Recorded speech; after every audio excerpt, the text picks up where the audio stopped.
First marriage 1 year 10 months అయింది కదా. First period వచ్చింది, లాస్ట్ పీరియడ్ వచ్చింది 6th February. 6th February వచ్చింది, 6th Marchకి రాకపోతే యూరిన్ టెస్ట్ 11th చేసుకున్నాం. అంటే నీ పీరియడ్స్ రెగ్యులరే కాదా? రెగ్యులరే, ఒక 6 నెలల నుంచి అన్నాం. అంతకుముందు రెగ్యులర్ కదా, సో అంతకుముందు ప్యాటర్న్ ఏమన్నా అయి ఉండొచ్చు.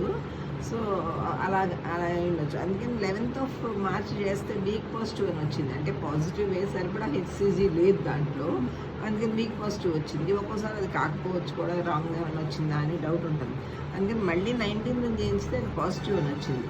సో అప్పుడే పాజిటివ్ వచ్చింది కదా, స్కాన్లో మనకేం తెలియదు కదా అని మనం ఇంకొక వారం ఇప్పుడు ఇవాళ స్కాన్ చేసాం 10 days ఆగిన తర్వాత. 10 days కూడా కాదు, రఫ్లీ 7 days తర్వాత. ఇప్పుడు శాక్ ఉంది, చక్కగా హార్ట్ బీట్ ఉంది, 6 weeks 3 days ఉంది. సో గ్రోత్ బాగుంది. సో ప్రెగ్నెన్సీ నార్మల్గానే ఉంది. నీకు కొంచెం లేట్గా ఓవులేషన్ అయి ఉంటుంది, లేట్గా కన్సెప్షన్ వచ్చింది. అందుకని ఇనీషియల్గా వీక్ పాజిటివ్ వచ్చిన తర్వాత స్ట్రాంగ్ పాజిటివ్ వచ్చింది. ఓకే.